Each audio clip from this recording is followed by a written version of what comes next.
On June 4, 2017, the Gambian leader, His Excellency Adama Barrow, joined other West African leaders for the 51st Ordinary Session of the Conference of Heads of State and Government of ECOWAS.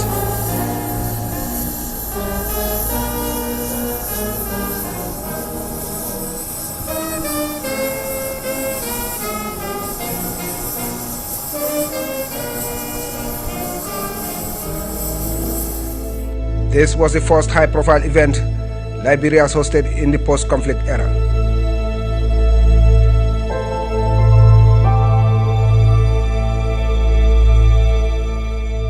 The summit will also be remembered for the attendance of Benjamin Netanyahu, Prime Minister of Israel, who is keen to re-engage with Africa and bolster his country's image after years of isolation.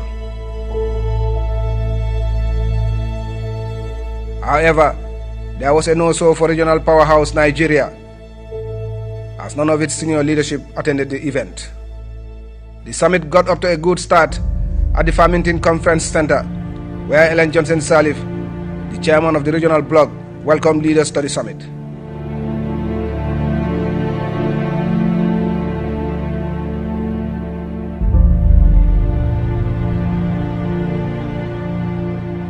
This was a special occasion for Africa's first female president, who will be stepping down later this year after a decade at the helm. Our organization continues its mission of promoting peace, even as it faces challenges linked to the spread of terrorism.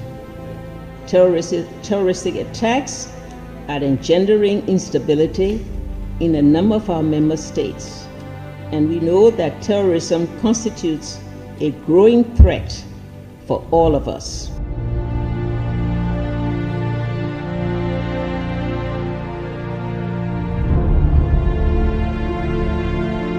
Then followed speeches by the President of the Commission, Marcel Alain de Souza, the representative of the UN Secretary General for West Africa and the Sahel, Mohamed Ibn Chambers, and the Vice President of the EU Commission, Federica Mogherini, who all spoke about the successes and challenges of the ECOWAS bloc. First of all, let me say how happy I am to meet my brother, President Barrow, again here today. The events in the Gambia have given us hope. First of all, that democracy can win, and it can win with peaceful means.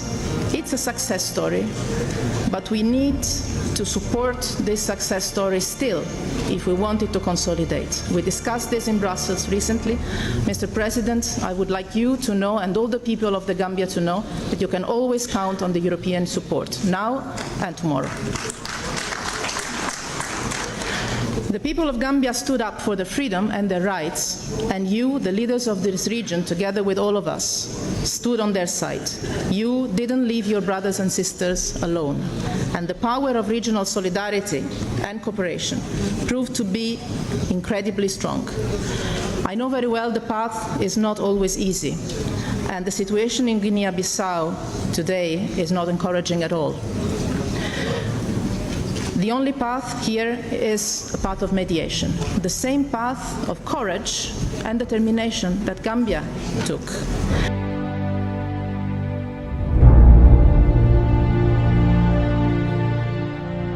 Benjamin Netanyahu, Israel's Prime Minister, addressing an ECOWAS summit as special guest for the first time in the Jewish state's history, spoke of the historic ties between Africa and Israel, describing the summit as a great opportunity to deepen and strengthen ties. I come here as an expression of a simple truth. Israel is coming back to Africa, and Africa is coming back to Israel. I believe in Africa. I believe in Africa. I believe in its potential, present and future. It is a continent on the rise. Its people are diverse and talented. I've made strengthening our relations one of our top priorities, national and international priorities of the State of Israel.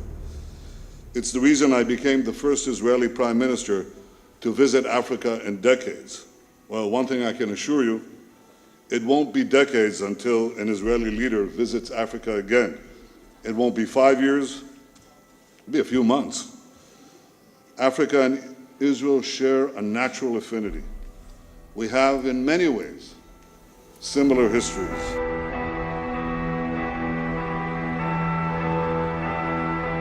The opening ceremony climaxed with Mrs. Johnson Sirleaf's address, in which she summed up what she described as the impressive gains achieved under her tenure, singling out the peaceful resolution of the Gambian crisis as the pinnacle. After the opening ceremony, President Barrow joined the leaders of Senegal, Guinea, Cote d'Ivoire and Guinea-Bissau for the signing of a groundbreaking treaty establishing the Dakar-Abidjan Road Corridor. The corridor is one of several planned projects by ECOWAS to enhance sub-regional integration through the free movement of people and goods.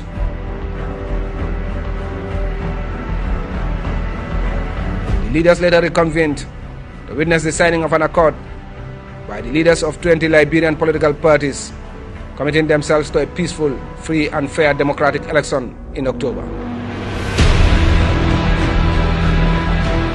The summit wrapped up with the passing of the baton of chairmanship to Togolese President Faure Gnassingbe, who will steer the affairs of the bloc for a year. Mr. Gnassingbe promised to continue the reform agenda of his predecessor, which seeks to transform ECOWAS into a truly community bloc.